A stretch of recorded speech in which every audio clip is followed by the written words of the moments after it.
Bom dia! Bom dia, queridos ouvintes, queridos do programa Livremente com a doutora Rose Cabral. Meu muito bom dia a você que toda quarta-feira está aqui conosco nesse programa. Esse programa, você já sabe, tem um compromisso especial com você. O programa Livremente tem como missão, todas as quartas-feiras, trazer para você, ouvinte querido, temas e assuntos que levam você a ter um esclarecimento a respeito da sua saúde mental.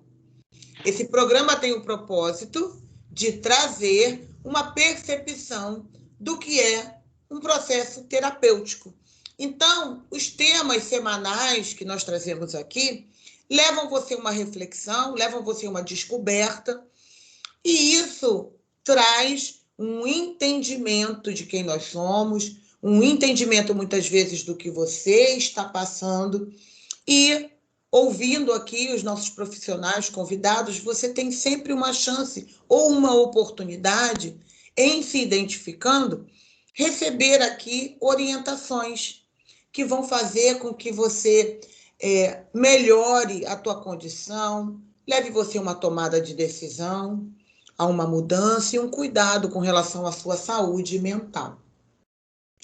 E nesse programa, o programa de hoje, nós vamos falar de um tema que se fala muito, que é a questão racial. Nós estamos em um tempo de muita diversidade e estamos em um tempo em que se fala muito dos movimentos. Então, existe o movimento negro, existe o movimento antirracista, existe o movimento LGBTQIA+. Então, existem vários movimentos, existe o movimento feminista, vários movimentos de grupo de pessoas distintas reivindicando ou expondo a sua dor, reivindicando o seu posicionamento, questionando a forma que é tratado. Então, hoje no programa, nós vamos tratar de uma questão que se encaixa dentro da questão e do debate com relação ao racismo e com relação à discriminação da raça negra, ok? E para nos ajudar nessa missão de hoje, eu convidei o psicólogo Valdemir Francisco.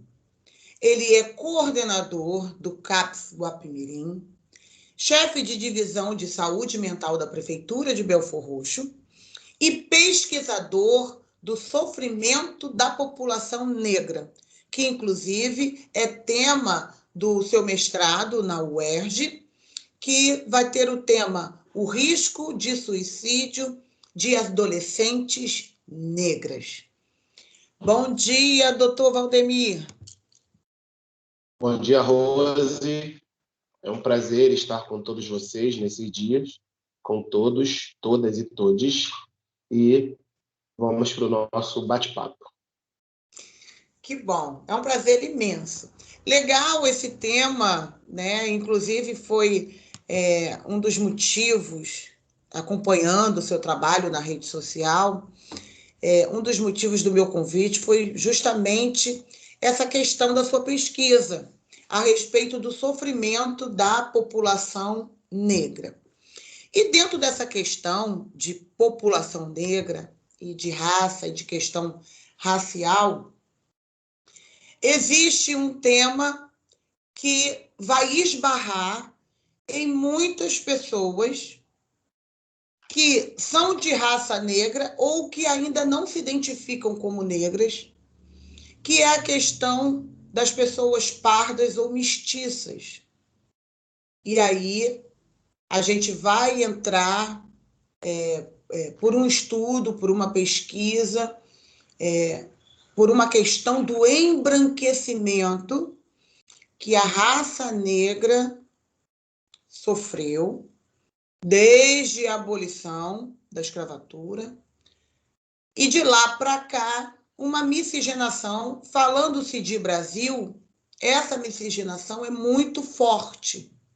Falando-se de Brasil, se formos colocar e realmente considerar todos os mestiços e pardos dentro da raça negra, eu costumo dizer que, no Brasil, se não for estrangeiro, essa pessoa não é branca. Então, nativo aqui, eu penso, tá? Dessa forma. Esmagadoramente, realmente, é a maioria da população. Mas para os nossos ouvintes que estão nos ouvindo aqui agora, o que é, doutor Valdemir, o embranquecimento? O que é isso?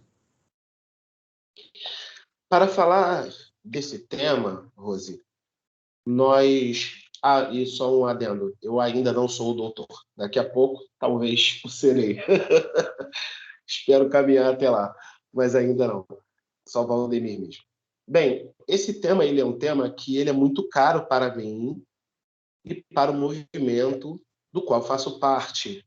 Um movimento que ele existe desde muitos antepassados, e quando nós valorizamos ele hoje, nós estamos também marcando a existência dessas pessoas, que muitas delas invisibilizadas, seja intelectualmente ou fisicamente ou de muitas outras formas, que são as maneiras de você matar a existência. Um outro termo que poderíamos usar também é genocídio, que não diz respeito apenas a matar fisicamente, o que é um fato em qualquer pesquisa que se fizer, mas também de invisibilizar. Para responder, nós precisamos retomar um pouco a história do nosso país, né?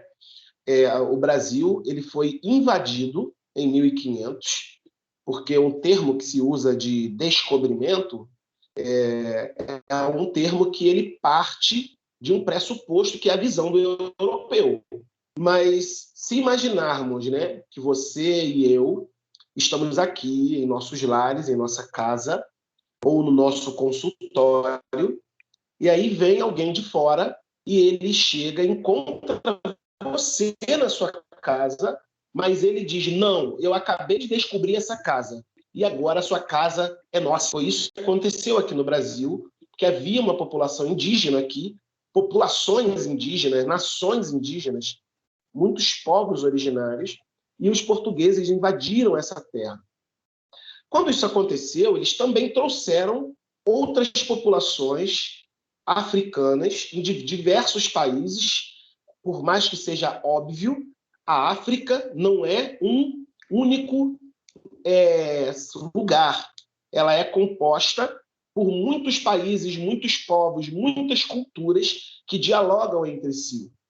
E nesse processo de escravidão, aconteceu uma marca e uma construção subjetiva nas Américas, não somente aqui no Brasil e na América Latina, mas onde a marca da pele era um símbolo, porque você não tem como, eu, enquanto homem preto, não tem como esconder essa marca. Na década de 50, pouco tempo depois da abolição da escravidão, já havia um mito no Brasil, porque a população estava crescendo, a população negra, e criou-se um mito no início do nosso processo democrático de que os povos brasileiros viviam em total harmonia. Eles eram mestiços. A maior parte da população de raças misturadas. Então havia uma harmonia aqui. A Unesco, Rose, curiosa com isso, porque, veja, nos Estados Unidos houve uma guerra civil, onde uma das tônicas dessa guerra era a escravidão. Quando a Unesco percebe que no Brasil, então talvez havia uma harmonia entre os povos, em tão pouco tempo que o país havia saído da escravidão, e que havia então uma relação de cooperação mútua, instaurou-se estudos de norte a sul do país para tentar entender, então, esse modelo de formação social do Brasil e levar para outros países.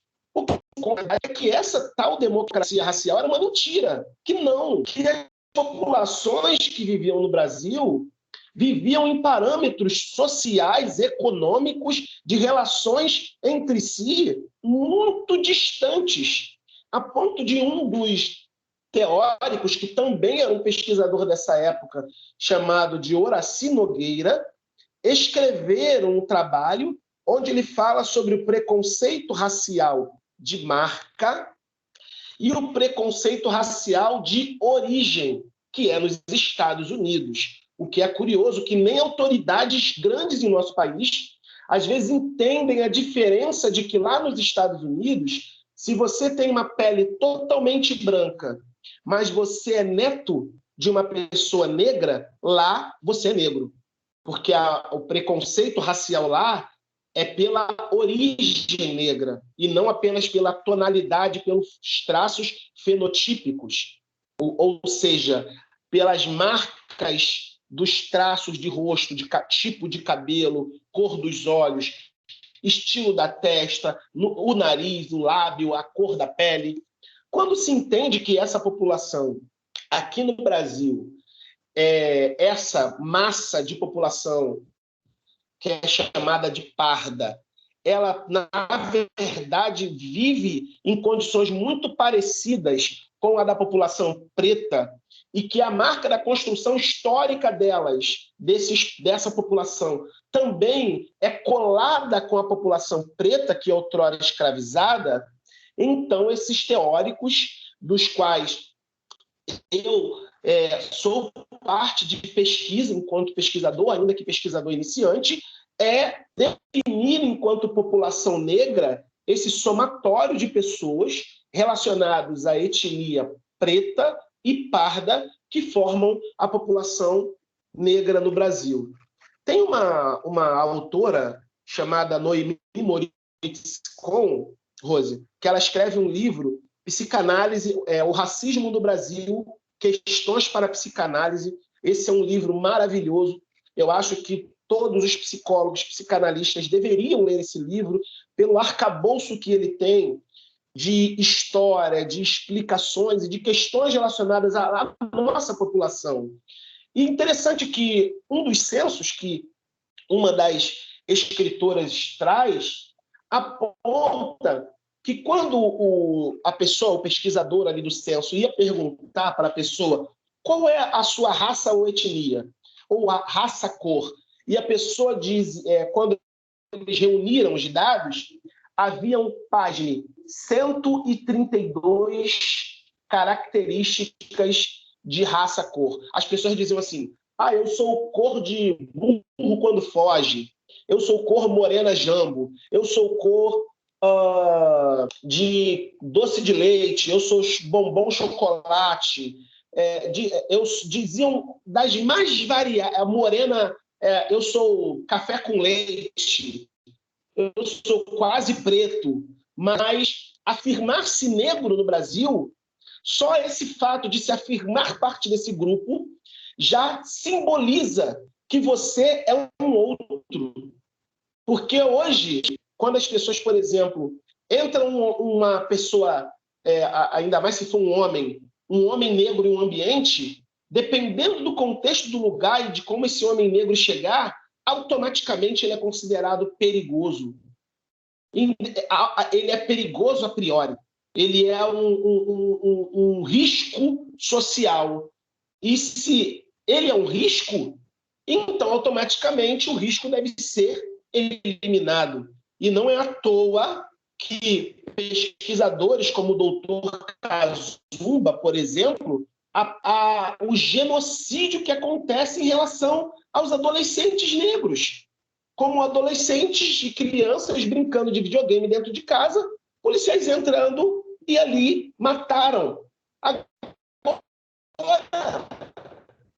isso não é pandemia.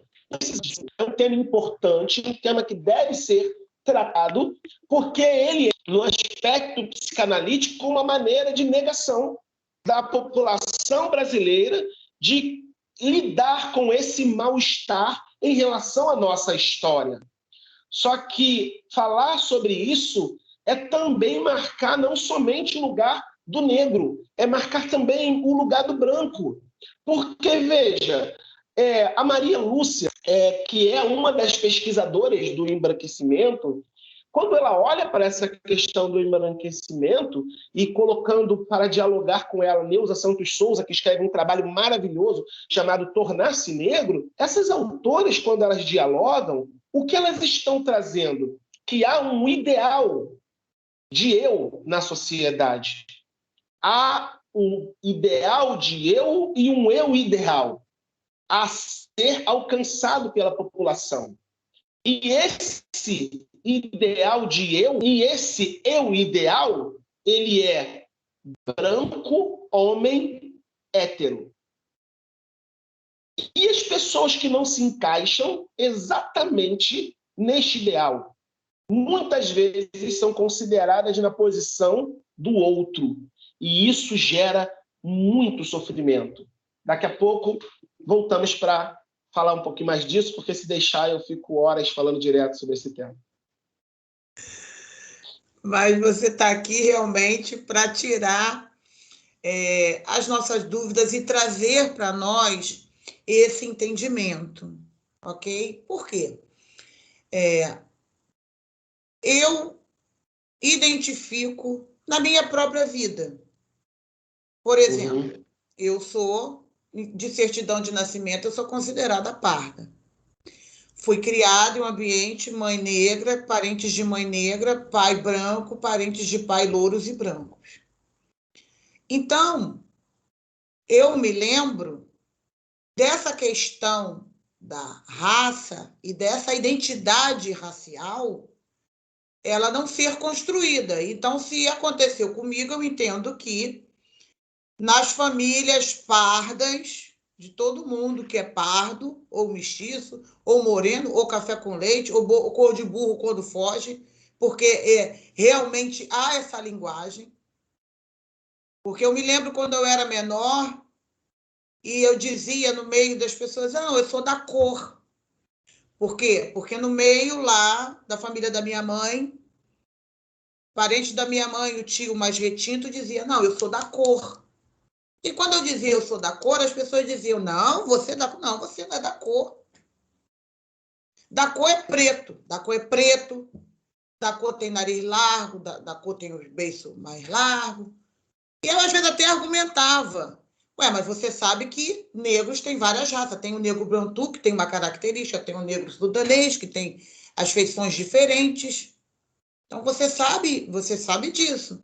Não, mas você não é, você é morena. Você é morena, você não é negra, você é morena.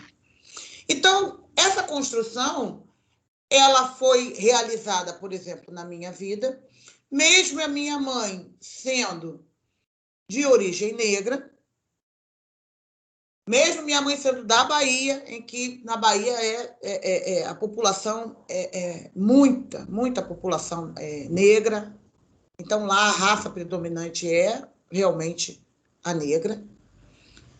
Então, mesmo com todas essas questões e mesmo com esse referencial, não me foi colocado dessa forma. E muitas vezes você vai imaginar que a questão racial e a discriminação racial vai ser com relação ao negro de pele retinta, porque, na verdade, todos nós somos negros e a tonalidade da pele pode mudar, mas negros somos.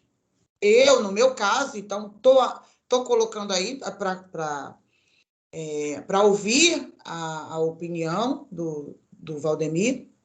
E para você aí, querido ouvinte, que é de certidão de nascimento parda, eu nem sei se hoje em dia se coloca parda, mas o IBGE ainda é pardo, branco ou negro. Então, você, enquanto pardo, ou que não tem essa identidade negra, ou se não se identifica como negro, eu tenho uma novidade. Eu descobri que eu sou negra no dia que eu sofri discriminação racial. Eu fui discriminada, por exemplo, em um hotel, viajando a trabalho, e no check-in do hotel eu fui discriminada. Já fui discriminada em aeroportos. Foi aqui no Brasil isso?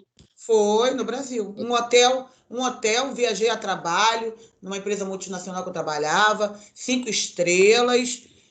Cheguei na condição de executiva da empresa nesse hotel e na portaria eu fui tratada como uma prostituta. A mulher considerou que eu era visitante de algum outro executivo, mas não uma executiva que ia me hospedar. Veja, Rose, que curioso. Não, e um outro caso no aeroporto. Sim. Foi lá no Rio Grande do Sul, não, perdão, foi no Paraná, em Curitiba. Eu entrei em uma loja para comprar um souvenir, uma lembrança, para trazer para casa. Estava eu e outros colegas brancos. E na loja houve uma concorrência entre as garotas para não me atender. Então foi todo mundo atender os homens, né, os colegas brancos que estavam comigo. E ficou nítida a frustração da jovem que veio me atender. Como quem diz assim, eu não posso deixar de atender, mas não me olhou em rosto praticamente, ficou de cabeça baixa e de forma mais corrida e respondendo assim. Então, naquele dia, inclusive um dos colegas falou, nossa, aquela moça discriminou você.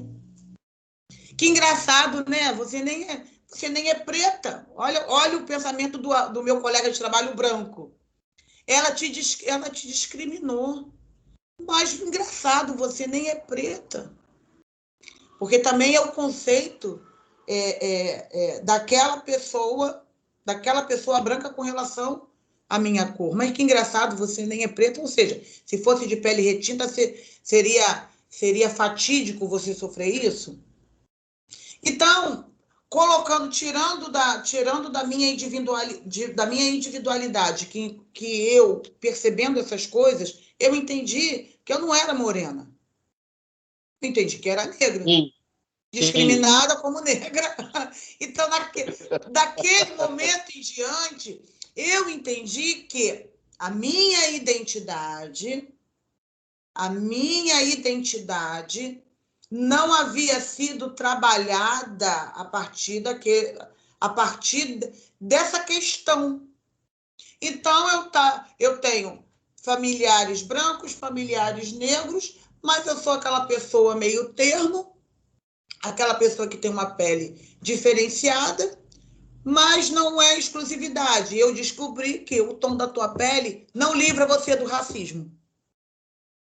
E você descobre isso quando você é discriminado racialmente.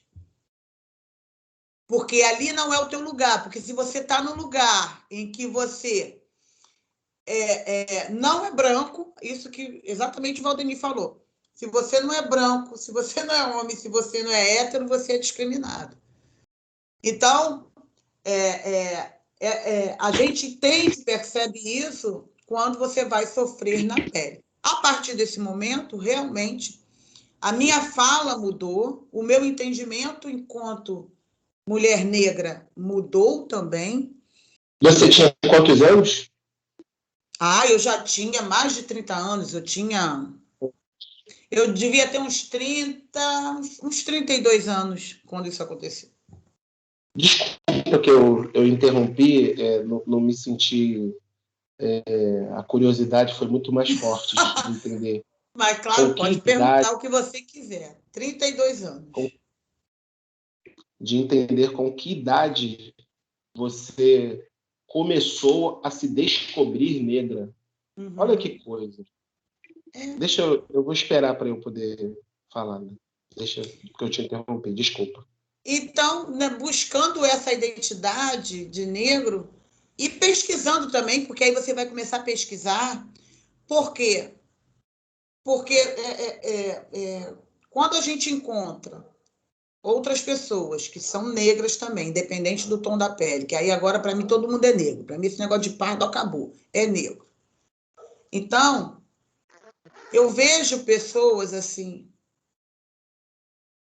negras, como eu, e que alcançaram uma condição, uma intelectualidade, olhando para a questão racial como uma questão de vitimismo. Muitas pessoas que são negras, elas não abraçam o movimento por considerar essa fala e essa reivindicação como um vitimismo, como se a oportunidade realmente tivesse sido igual, como a oportunidade realmente tivesse sido ali, ó, igualitária. Mas quando nós chegamos a um certo ponto e quando a gente chega a uma condição de entrar em lugares que, entre aspas, são brancos bem recebidos, você vê que lá não é o teu lugar. Você vê que lá, aliás, não é que não seja, é o nosso lugar, mas dizem para nós que você não deveria estar ali. Então, essa foi a minha descoberta enquanto pessoa, enquanto mulher negra. Essa foi a minha descoberta, que você se esforça, você galga tantos degraus, mas quando chega lá em cima tem alguém para querer te empurrar.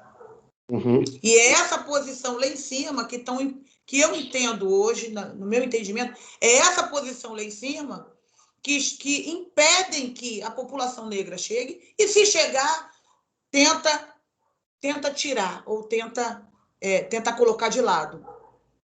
Ou tenta fazer marketing com aquilo. Sabe como é que é? Então, tá dentro disso tudo aí. Mas, por favor, pode falar. Primeiro, é importante nós fazermos a separação de uma questão que são fios entrelaçados. Então, imaginemos uma trança, né? Uma trança, elas são fios que se relacionam entre si e formam uma coisa só, uma camada que aparentemente é uma única coisa, mas elas são coisas separadas. Uma trança, né? Então, para o ouvinte, para que a amplitude dos ouvintes compreenda o que eu estou dizendo, é como se nós pegássemos 3 cordas e começássemos a trançar essas 3 cordas, a embolar uma com a outra, fazendo um único bloco de fio. Que 3 cordas são essas? Uma corda vamos nomear como gênero. A outra corda vamos nomear como raça. E a outra, então, a classe social, o homem e a mulher branca que vivem numa comunidade carente, onde tem que sofrer com serviços públicos, no aspecto da classe social, independente da raça, eles viverão as injustiças sociais relacionadas àquela classe. Então, se um menino branco estiver maltrapilho, com o rosto sujo, e ele entra num restaurante caro, um lugar, entre aspas, chique, ele também será rejeitado daquele lugar pela classe social dele ou dela. Uma outra questão é o gênero, é um outro fio. Mulheres e homens vivem situações de experiências sociais muito diferentes. Olha o que aconteceu há aproximadamente 10 dias atrás, Rose. A minha esposa, eu e meus 2 filhos, nesse andaço que teve por aí, ficamos resfriados. E aí foram 2 dias, mais ou menos, de resfriados. Nenhum desses dias, o dia mais agudo, nós estávamos muito mal, era um final de semana. E nós saímos, fizemos várias coisas em família. Quando nós voltamos, ela já reivindicou: olha, você, amor, já vai fazer não sei o quê, e criança já vai fazer não sei o quê, porque mulher não pode ficar doente. E ela disse: se mulher não pode ficar doente, num tom de reclamação, porque nós teríamos que lavar, eu lavaria a louça, meus filhos iriam guardar as coisas que a gente estava trazendo da rua, e ela iria preparar o almoço, e o que ela estava dizendo é: eu não vou fazer tudo. Não é porque eu sou mulher que eu estou doente igual vocês, eu não vou fazer tudo. Mas ela já chegou reivindicando e já dando as direções para todos nós dentro de casa, e assim nós fomos seguindo. Eu fiquei com essa fala dela comigo: nossa, porque mulher não pode ficar doente. Mas mulher não pode ficar doente.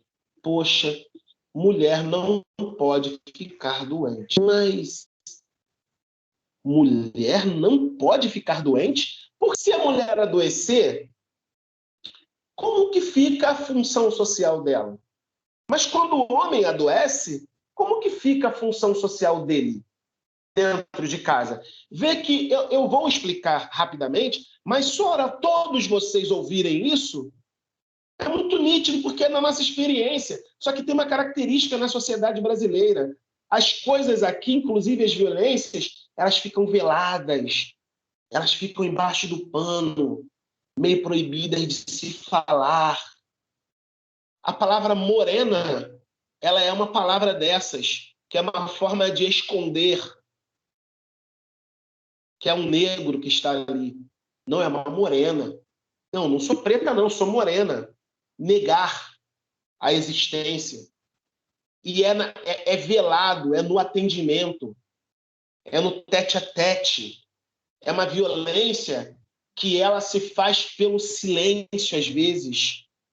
Então, a relação de gênero que eu falei e classe que eu falei, ela aparece nessas questões de violência, onde, de alguma forma, o homem, mesmo que negro, será um pouco mais privilegiado do que a mulher. Já há pesquisas que apontam que a mulher negra, a preta retinta, ela costuma casar muito menos do que as outras raças, porque o social construído para ela é aquela mulher solitária que vai viver servindo o outro. Isso é muito complexo. O IBGE, ele classifica o quesito raça-cor em 5 categorias: pardo, preto, indígena, amarelo e branco.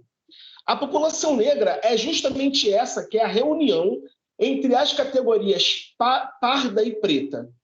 De onde saiu essa história do moreno cor de jambo?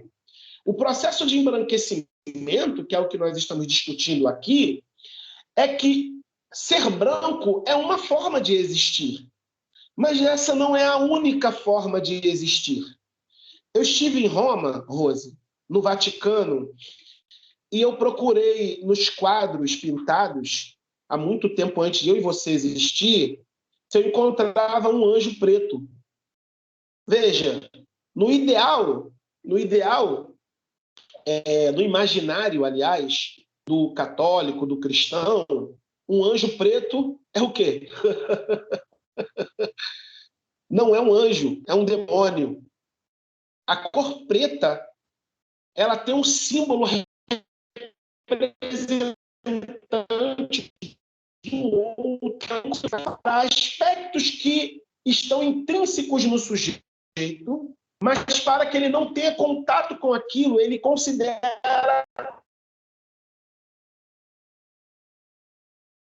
se aquilo não for uma percepção de ameaça interna que o europeu teve dos outros povos, e aqui no Brasil isso ficou muito marcado para o indígena e para a população negra, onde esses outros povos podem arriscar buscar a existência do que eles estavam construindo como homem ideal, um tipo de antropologia onde o europeu era o padrão para o mundo.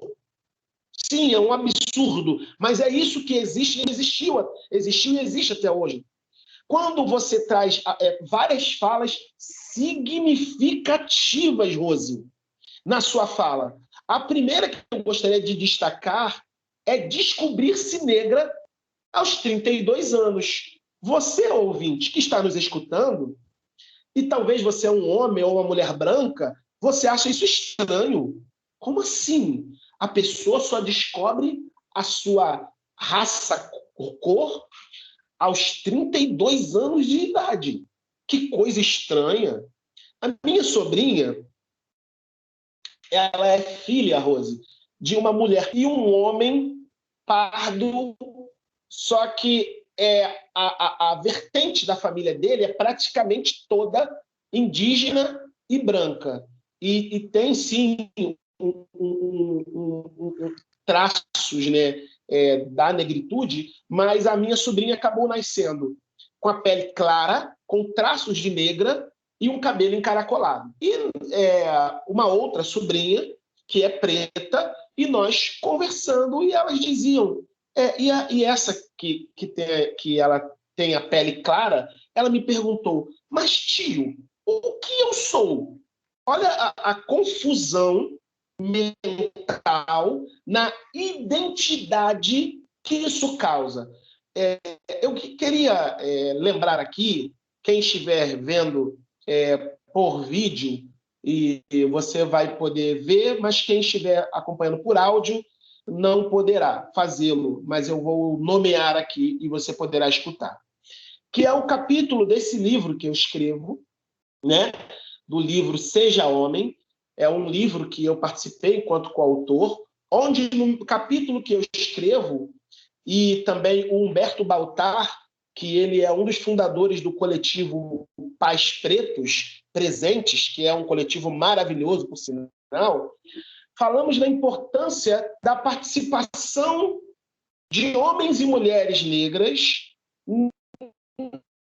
na educação racista, por exemplo, dos filhos e filhas, a maneira de existir do negro. E isso, Rose, como alguns dizem na sociedade, e você bem pontuou aqui, as pessoas às vezes ouve falar desse tema, não quero nem ouvir falar sobre isso, que isso é mimimi. Não, não é mimimi, não.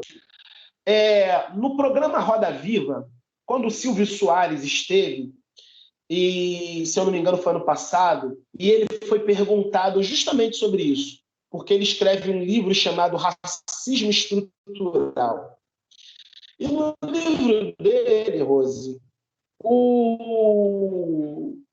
ele trata como que não o Brasil não é um país que tem racista ou que tem racismo. Não. O racismo ele é parte da estrutura da sociedade. Ouça isso, mulher, homem, criança, adolescente, que está nos escutando agora. O racismo é parte da estrutura da sociedade, assim como o trigo é para um bolo. Ou seja, dizer racismo estrutural, segundo o Silvio Soares, é até um pleonasmo. É igual dizer sair para fora. Se você vai sair, já é para fora. É igual dizer entrar para dentro. Se você vai entrar, já é para dentro. Racismo estrutural é um pleonasmo, mas que vale a pena até esse erro de linguagem para explicitar, né? É o que as licenças poéticas fazem para deixar explícito o que se quer dizer com aquilo. Porque quando ele diz que saber sobre racismo não é para se tornar uma vítima, como se você, não, eu sou agora um coitadinho, não. É para entender em que terreno você, para que possa caminhar nele com mais propriedade, fazendo um lugar na luta antirracista que não é uma luta somente dos pretos e pretas, negros e negras.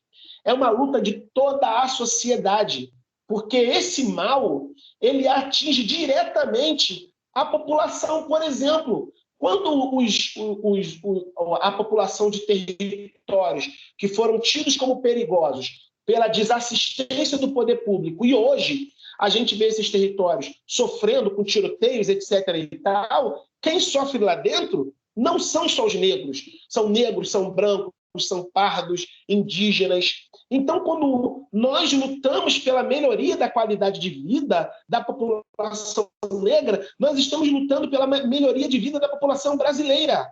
Não é somente pelos negros. E quem aponta isso são as feministas negras. E voltando para a sua fala, Rose, olha o que você disse. Alguém diz para você, não, você é morena. Por que essas falas acontecem? É uma maneira de negar a existência negra, porque o padrão é ser branco, o padrão é ser de cabelo liso. É um tipo, existem outros tipos. O cabelo ondulado, existe o cabelo encaracolado, existe o cabelo crespo, porque só um tipo de cabelo é o cabelo que é bonito, é o padrão, a ponto de as mulheres olharem e quererem desejar ser como aquele cabelo, ainda que seu cabelo não seja daquele tipo. Quando as mães diziam para as meninas botar pregador no nariz, porque o nariz delas era muito largo, me diga, pelo amor de Deus, como que eu vou fazer esse nariz aqui meu ser diferente? O que dizer é se quantas pessoas desenvolvem depressão, ansiedade, crises de pânico, comportamento suicida, que é a minha pesquisa, justamente por conta de efeitos da discriminação racial também. E aí, você faz uma... Eu anotei algumas falas suas aqui que são muito significativas, Rose. Eu coloquei sobre a aceitação social, porque quando a pessoa nega que ela é negra, ela é mais aceita socialmente. É o que Fanon está dizendo no seu livro, Francis Fanon, um autor que também acho que todos os psicólogos, psicanalistas deveriam conhecer e ler. Tem um livro que ele coloca em Peles Negras, Máscaras Brancas, como que a pessoa que tem a pele negra tem que botar várias máscaras brancas para conseguir circular na sociedade. Ele tem que negar que ele é negro. Imagine você, uma mulher, ou você, um homem, ou você, uma pessoa que é gay, lésbica, trans, ter que negar a sua maneira de existir para que você possa ser permitido estar numa sociedade. Prestem atenção nisso, pessoas, vocês que estão nos ouvindo. Quem foi pobre como eu fui muito pobre, e teve que vestir um sapato apertado, vai entender o que eu estou dizendo. As pessoas de classe social pobre, muitas vezes elas têm que vestir roupas que são doadas por outras pessoas. Eu já vivi essa experiência. E às vezes você não tem um tênis que cabe no seu pé. Aí o tênis que você ganhou, você calça, sei lá, 40, e você ganhou um tênis 39, mas era o que tinha. Ou era aquele tênis 39, ou era você calçar o tênis todo rasgado. E aí a pessoa vai e calça o tênis 39 e vai para algum compromisso. O pé dela fica destruído, machucado, doído. Ela fica incomodada, olhando para um lado, para o outro, para ver se as pessoas estão vendo que ela está calçando um tênis que não cabe no pé dela.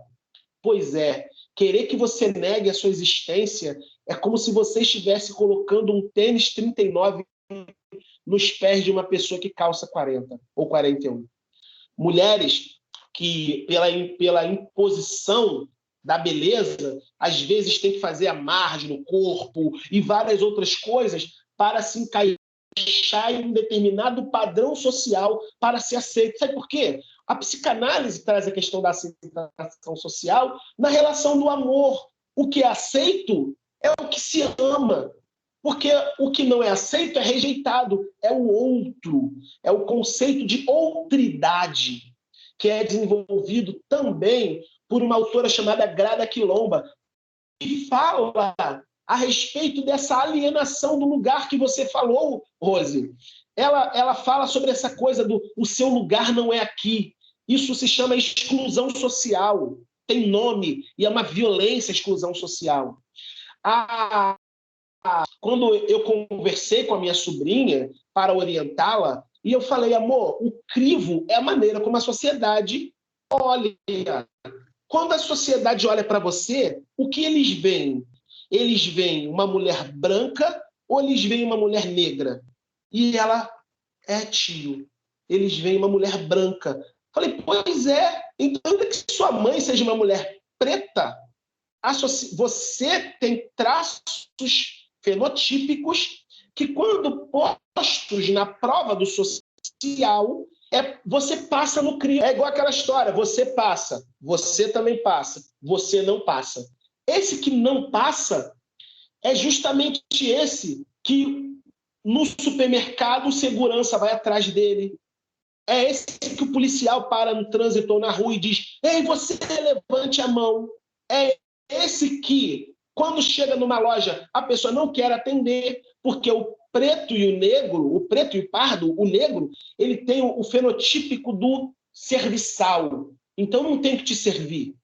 Quantas vezes no restaurante o garçom não quer servir? Por quê? Eu sou preto. E o preto, ele deve ser o servidor e não servido. E se descobrir nesse lugar, é um choque. É um choque. Você olha e fala, eu sou parte desse grupo. E aí é disso que a Neuza Santos Souza está falando, Rose, no livro Tornar-se Negro. Ela está desenvolvendo, a partir do olhar da psicanálise, como esse ideal de eu, como este eu ideal branco permeia o imaginário.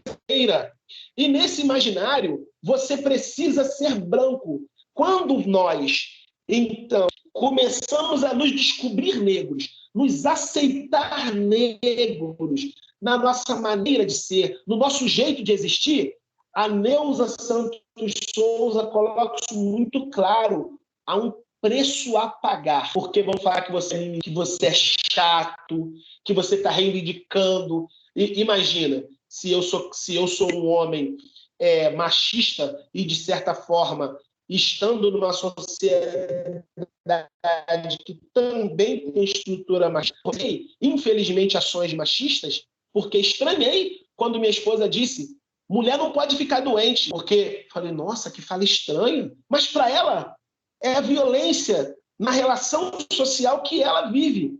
Porque imagina, se sou um homem extremamente machista e digo, não, homens não lavam louça, não vou para a cozinha lavar louça. Que idiotice, né? Sim, mas muitos homens, você homem que está me ouvindo agora, não lava uma louça dentro de casa. O espaço do lar não é o espaço da mulher, é o espaço da família. Então, todos são responsáveis. Por exemplo, criancinhas podem catar sapato dentro de casa e guardar no lugar certo. Sim, com 3 anos de idade, elas já podem fazer isso. Podem retirar a louça que comeu da mesa e colocar dentro da pia. Menininhas podem ganhar skate de presente. Meninos podem brincar junto com a irmã de panelinha para que amanhã ele tenha mais proximidade com a cozinha e queira cozinhar, queira ser um homem cozinheiro, um homem que desenvolve profissões outras que não limitem pela questão do gênero e dessas violências. Desculpa, Rose, me alongar, as suas falas foram muito expressivas. Essa experiência de você dizer, né, que está num hotel e a pessoa achar que você era uma prostituta. Ouçam isso, Rose, por dividir isso conosco, porque essa é a experiência que cotidianamente homens e mulheres negros vivem. E como vai dizer para uma mulher que, se ela escolheu ser prostituta, todo respeito a ela, porque às vezes a pessoa escolhe, outras vezes ela é imposta a viver numa determinada situação. Mas como dizer para uma mulher que não é prostituta que ela é uma prostituta? Olha que coisa! Olha que coisa! Então está aí as violências que o racismo promove, o embranquecimento, um processo público no Brasil, a despeito da existência de população negra aqui, que poderia assumir lugares no mercado de trabalho, a vinda de estrangeiros para cá, para que eles ocupassem os lugares dos negros aqui e promovessem a disseminação da população europeia para que o negro no Brasil deixasse de existir. Valdemir, que absurdo é esse que você está falando? Sim, procure. Isso está escrito, tem registros históricos sobre isso. Não há como negar essas ocorrências. O Brasil financiou. Nós temos cidades no Brasil que são de populações europeias por conta desse financiamento que o Brasil fez. Essa questão da concorrência para não atender, porque o negro não é para ser atendido, ele é um subalterno. Você vive isso, mulher, homem, ou você já viu isso acontecer, ouvinte? Então você deve vir para fazer parte dessa luta, para que essas violências acabem, e isso traz impacto financeiro. Sabe por quê? Olha só que coisa, um exemplo básico, nosso doméstico. Você entrou numa loja, aí a vendedora não quis te atender. Consequentemente, o que você vai fazer? Ela não quis te atender ou te atendeu de uma forma ruim, aí você interrompe o atendimento. Desculpe, querida, não quero ser mais atendida por você, por favor, chame outra lojista para me atender. Não, mas eu não vou ser mais atendido por você, por favor, chame outro lojista. O teu dinheiro que iria para a comissão dela, agora vai para outra pessoa. Sim, traz impacto financeiro. Traz impacto financeiro e há pesquisas também. A Djamila Ribeiro, ela escreve um livro justamente sobre a luta antirracista, onde ela vai colocar a importância da luta antirracista para a melhoria da economia também. Porque o racismo, por estar em toda a estrutura da sociedade, ele vai ter impactos por todos esses lugares. E aí, Rose, é muito belo te ouvir dizer, daquele momento em diante, eu entendi que minha identidade não havia sido trabalhada a partir daquela questão. É isso, Rose, que eu trago nesse livro, onde eu escrevo a importância dos pais, por exemplo, lerem a história de Kirikou para os seus filhos. É um negro africano numa tribo. Brincar de brincadeiras que valorizem a nossa forma de ser. É o pai e a mãe dizer para a filha com cabelo crespo, não falar para ela, prende esse cabelo, menina. Porque veja, o cabelo, ele é representatividade também da sexualidade da mulher, da beleza feminina. Dizer para uma criança, prenda esse cabelo, é uma violência. É você dizer para ela, não mostre sua forma de existir, sua sexualidade. É óbvio, a gente tem que pentear o cabelo, nós temos que cuidar do cabelo. Por exemplo, eu brinco com meus filhos o seguinte, falei, olha, nosso cabelo é mais ressecado, precisamos de mais óleo de coco, vamos passar óleo de coco no cabelo para ele ficar menos ressecado, porque é a natureza do nosso cabelo. Então, são coisas que a gente precisa cuidar e não falar para deixar de existir. Eu vou interromper aqui minha fala, porque se deixar eu também tem outras falas suas que eu escrevi, como, por exemplo, vou fechar nessa aqui para eu devolver a palavra, Rose, sofrer na pele. É isso que a população negra passa, né, Rose?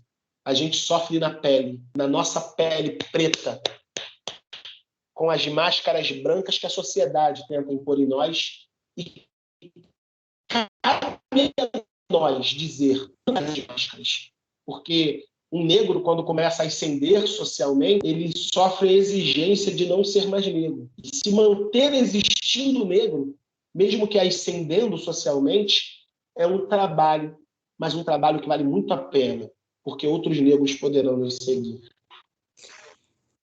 Você traz uma série de questões e nessa questão do embranquecimento, eu olho com muita admiração as jovens, as moças e até mesmo as mulheres que permitem, né, deixar o seu cabelo natural e assumem isso como uma representatividade da sua raça.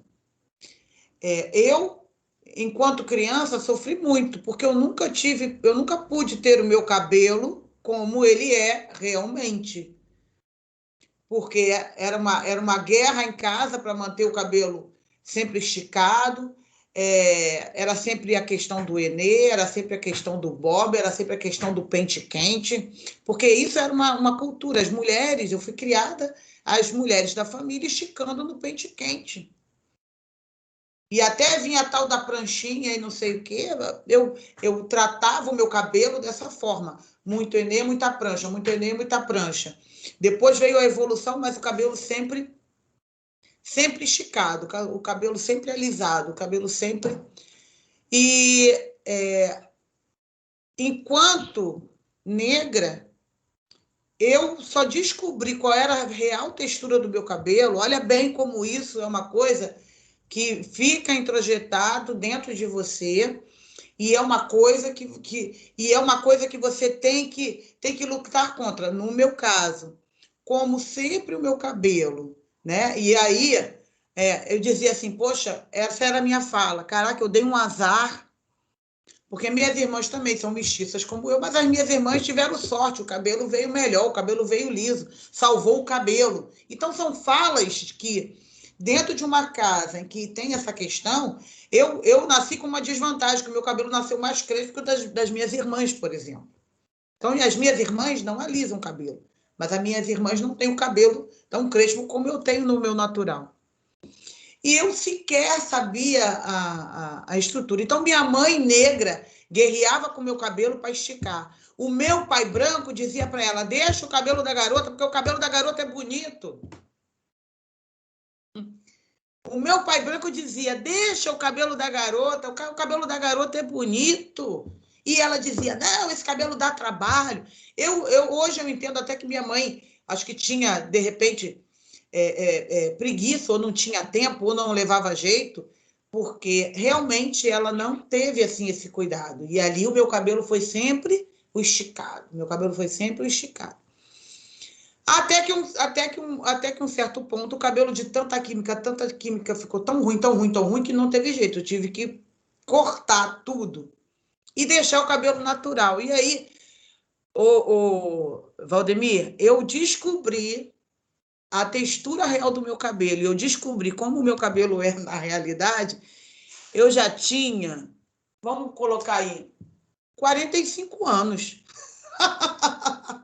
Eu só vim descobrir o meu cabelo no natural com 45 anos. E realmente descobri que dá muito trabalho, o cabelo. E eu acabei descobrindo que o meu cabelo, peraí, não era nem tão crespo assim. Porque agora tem umas divisões lá, C1, C2, C3, C4, C... Eu não entendo disso. Mas o meu cabelo... Caraca! E eu descobri, meu Deus, meu pai tinha razão, meu cabelo é muito bonito. O meu cabelo, ele é muito bonito. No natural, do jeito que ele é muito bonito. Eu tenho a opção hoje de não usá-lo natural. Mas tenho a pretensão de que ele se torne de novo, usar novamente um cabelo natural. Então, hoje eu tenho a opção. Eu tenho a opção de usar ele assim, mas ele não está alisado. Se eu lavar, tirar, ele vai enrolar. Então, essa descoberta, até mesmo do meu cabelo, foi uma coisa que foi construída, meu Deus, eu já com 45 anos. E aí eu encaixo isso dentro aí da tua pesquisa, você como pesquisador, né, do sofrimento da população negra, que a população mestiça tem um sofrimento, acho que ainda pior do que o do negro. Sim. Porque o negro, você cria ele como negro, e eu acho lindo as meninas com os cabelão, um cabelo crespo que vem na cintura, porque Porque se você, no meu tempo, se tinha um cabelo crespo, você tinha que usar curtinho, Joãozinho, blequinho. E não, a gente vê menina com os cabelos compridos, porque nunca cortou, e aí aquela criança vai crescendo, e ela tem um cabelo crespo que vem aqui na cintura, vem no meio das costas, aquela coisa linda, bonita. E o quanto que, para mim,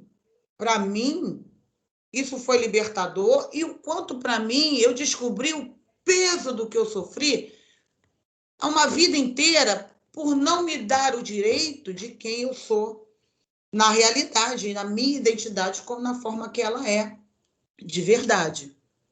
Entendeu? Então, você traz assim essas questões, e essa questão do cabelo, dessa identidade, essa questão, ela foi muito marcante. E eu também não sei, dentro da questão do embranquecimento, o quanto que na minha família era uma negação e o quanto isso, para mim, também foi uma negação enquanto a minha raça durante a minha vida inteira. Mas é um comportamento que eu aprendi lá pequena. Um comportamento que foi passado lá quando eu era pequena. Mas pode falar. Não se trata somente de uma negação, porque os mecanismos de defesa eles vão aparecer nesse processo de interação do branco com o negro, do indígena, das raças. Quando a gente fala de aceitação e tolerância, nós estamos dizendo de possibilidades das pessoas conviverem no mesmo espaço, dentro de suas formas de existir. As belezas e as maneiras de ser, que elas possam conviver sem que uma necessariamente queira dominar o outro pela violência, mas haja uma relação de respeito, de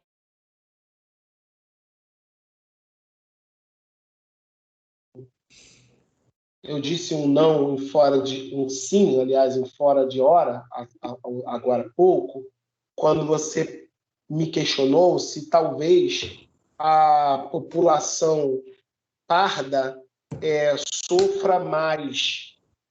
Vejam, o sofrimento ele é uma manifestação subjetiva, ele é individual aos ouvintes, mas ele aparece com determinadas características. Então, dizer assim, eu sofro porque sou psicólogo, ou eu sofro porque sou pedreiro, quem sofre mais é o pedreiro ou o psicólogo? Precisaríamos que esses sujeitos se manifestassem para falar do seu sofrimento, na sua subjetividade. Mas na relação com o social, nós vamos ver o que em saúde falamos sobre um termo na saúde chamado prevalência, que é um termo que diz respeito à ocorrência de determinado fenômeno se dá mais em um grupo ou em outro.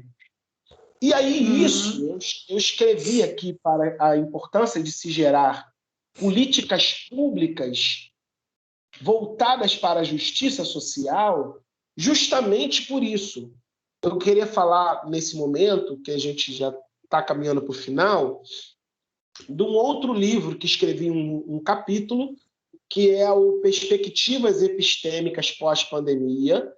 E nesse capítulo, nesse livro, nesse outro livro, eu conto um pouco sobre a minha experiência com estudantes negras no município de Guapimirim, e uma atuação na atenção primária em saúde, onde nós estávamos justamente tentando dar respostas a um evento que aconteceu naquele município.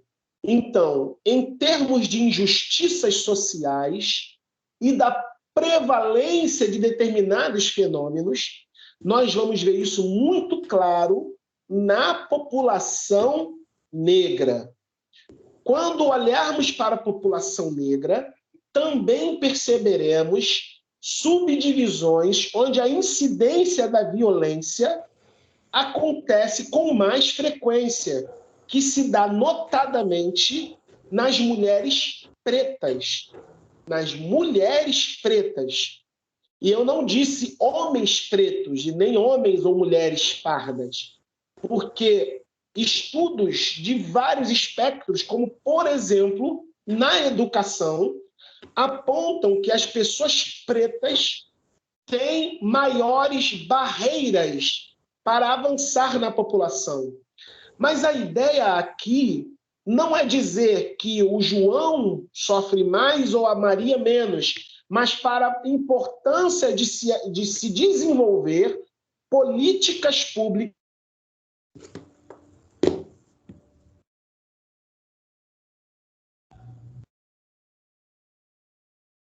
com essas questões que nós vemos nas relações sociais.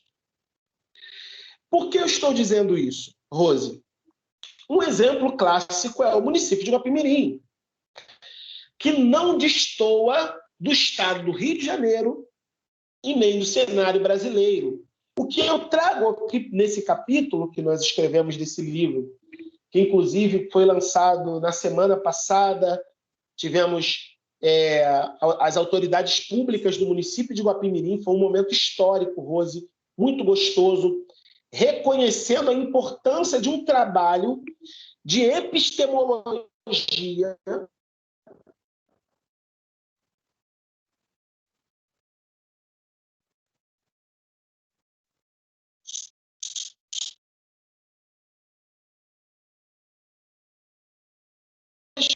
negras, duas pessoas negras como organizadores, que é a doutora Lucimar Felisberto e o doutor Alexandre de Sales. O capítulo que eu escrevi, tive o prazer de escrever com o meu orientador, o professor doutor Alexandre.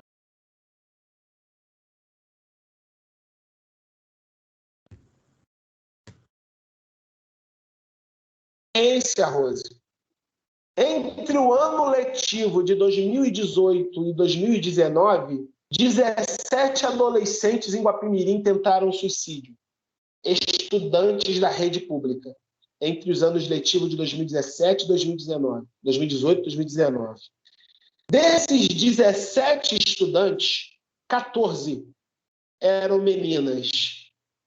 Desses 17 estudantes, 14 eram negras.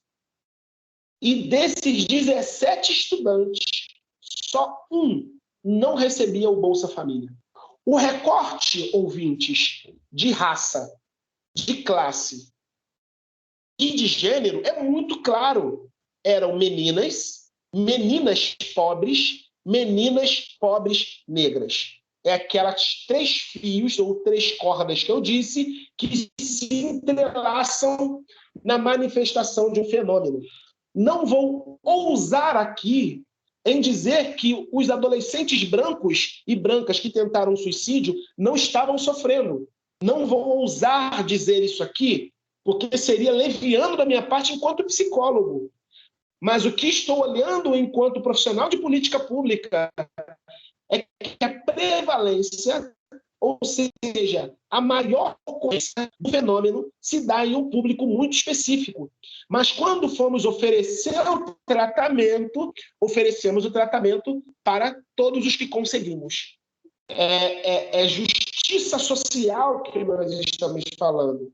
Então, quando você que está me escutando aqui, que é um psicólogo, um assistente social, um pedagogo, um advogado, um médico, atender um sujeito diante de você, considere essas características nesse sujeito.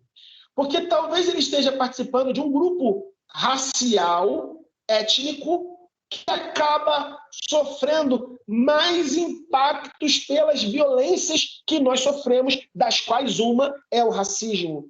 Então, no processo de relação da subjetividade, a dor psíquica ela é individual, mas ela não é um fenômeno individual, ela é um fenômeno de ordem social.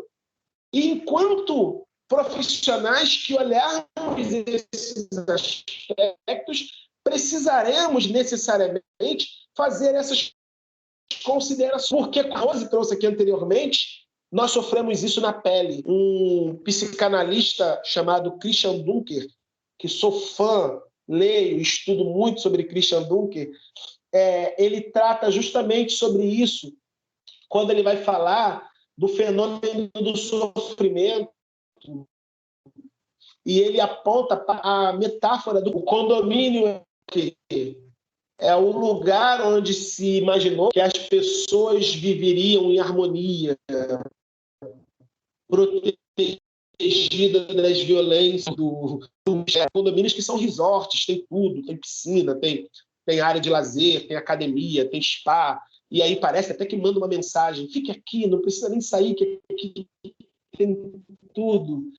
Mas a verdade é que, de uma reunião de condomínio, ou quem já viu problemas acontecerem em condomínios, sabem muito bem que o mal-estar que está na sociedade, ele está também dentro dos condomínios. Pelo seguinte, o mal-estar é inerente à existência humana. E Joel Birman, quando vai tratar a respeito dessa comparação de Freud, quando começa a tratar sobre como que o ser humano conseguiria adequar as relações pulsionais, as exigências civilizatórias, e depois ele percebe que não, que a gente vai precisar lidar com esse mal-estar, que ele é inerente à nossa existência, cabe dizer que esse enfrentamento ele é inerente à existência, então precisa se considerar e se permitir existir. E para que eu possa existir, eu preciso me aceitar, eu preciso me amar, eu preciso saber que sou como sou. E ainda que há aspectos em mim que eu gostaria de mudar, uns serão possíveis de mudar, como perder uma barriga, como, por exemplo, passar uma maquiagem, ou como as meninas às vezes falam, um reboco para poder tampar um pouquinho de traços do tempo. Então, há aspectos do meu existir que é possível ser alterado, cortar a unha, cortar o cabelo, mas há outros aspectos não, que cabe ao sujeito não se mover nesse processo de sofrimento, mas se aceitar como é, para que ele possa desvendar sobre esse e caminhar aqui respeitando-se e ao outro. E é essa mensagem que eu gostaria de deixar aqui. É o respeito que começa por si, pela própria existência, e ele atinge o outro. É o amor, porque no final das contas se trata sobre o assunto é amar, né, Rose? É amar a si próprio, para que você também possa se permitir amar o outro e não direcionar ao outro o seu ódio, o seu lixo, as suas projeções e identificações que possam ser trabalhadas para a nossa vida social ser mais saudável possível. Gente, nossa, se deixar a gente vai embora. Muito boa a nossa conversa. Hoje nós conversamos aqui a respeito do embranquecimento com o psicólogo Valdemir Francisco. Ele que é coordenador do CAPS Guapimirim, chefe de divisão de saúde mental da Prefeitura de Belfor Roxo, pesquisador do sofrimento da população negra, né? E tem como tema do seu mestrado lá na UERJ, o risco de suicídio de adolescentes negras, que ele acabou de comentar aí a respeito da experiência, né? E dessa percepção que ele teve né? Nessa demanda, nessa questão dessas meninas negras. Valdemir, como te acha, como te encontra, se quiser divulgar telefone, redes sociais, o teu trabalho, fique à vontade, nesses últimos minutinhos aí, como que a gente busca, procura e se aprofunda mais aí nos trabalhos que você tem realizado, e até mesmo os ouvintes aí dessas regiões de Guapimirim e de Belfor Roxo, como encontrar você, como te procurar? Ok. Em Belfor Roxo, eu sou o chefe de... Deixa eu dar passos para trás. Vou começar pela rede social. Primeiro, sugiro a você que está nos escutando que pegue seu telefone e digite lá no seu Instagram, Valdemir JR Psicólogo, e já clica e me segue. Já segue, já curte, já comenta lá as páginas. Essa é uma maneira de me encontrar. Eu também estou no Facebook. O meu e-mail é valdemirjrpsic1980@gmail.com. Repetindo, Valdemir com M de Maria e V no início, né? Valdemir JR PSIC, psique de psicólogo, né? PSIC @gmail 1980@gmail.com. Valdemir psique@gmail.com. Meu Instagram já falei, Valdemir JR Psicólogo, e meu Facebook é o mesmo. Em Guapimirim eu sou o coordenador do CAPS, só tem um CAPS no município, e em Belford Roxo as unidades de saúde mental, todas elas me conhecem, então chegou numa unidade de saúde mental, certamente chegará até mim. Atuo junto com a minha coordenadora em Guapimirim, que é a Ana Chloe, uma psicóloga maravilhosa, e ela é a coordenadora de toda a saúde mental. Se você é de Guapimirim, você já escutou esse nome, Ana Chloe. E se você é de Belford Roxo, você já escutou um nome que é o Paulo Patrocínio, que é o secretário executivo de saúde mental, e a minha chefe também, Angélica Porto. São pessoas maravilhosas e que estão ali nas minhas orientações, nos meus trabalhos, e somos parceiros nessa militância e nessas atuações. Essas são as formas de me localizar. Os meus trabalhos estão publicados, vocês podem também nos chamar. Um é pela editora Conquista, que é o livro Seja Homem, coordenado pelo meu amigo psicanalista Jairo Carioca, e a outra publicação, que é Perspectivas Epistêmicas Pós-Pandemia, que é publicado pela editora Ferro, que foi organizado pelos doutores Alexandre de Sales e Lucimar Felisberto, também pelas redes sociais. Se quiserem adquirir os livros, podem também nos solicitar, ou pela editora, que nós temos como emitir para vocês. É um prazer estar aqui com vocês. Agradeço a Rose o convite.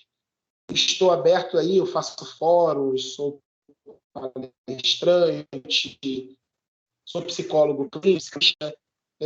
Então, se também estiverem precisando de alguém que vá fazer o seu acompanhamento terapêutico, também estou aberto, dou cursos, sou professor, faço outras coisas que não dá tempo de falar tudo aqui. Bom, então, gente... Essa é a forma de me localizar. Obrigado, Rose. Bom, Valdemir, já vai ficar em aberto aí uma outra participação, porque viu que a gente, nossa, discorreu aí muitos assuntos que a gente... Esse papo vai continuar. E você, querido ouvinte, gostou aí do nosso papo de hoje, falando de embranquecimento, de questões raciais? Você se identificou? Mexeu com você? Já passou por uma situação, como nós relatamos aqui? Então, essa gravação, a gravação desse programa vai estar disponível logo agora, após de sair do ar, vai estar disponível nas minhas redes sociais. Então, procura lá no Instagram, @doutora Rose Cabral, no Facebook, Rose Cabral, e também na página do YouTube, doutora Rose Cabral.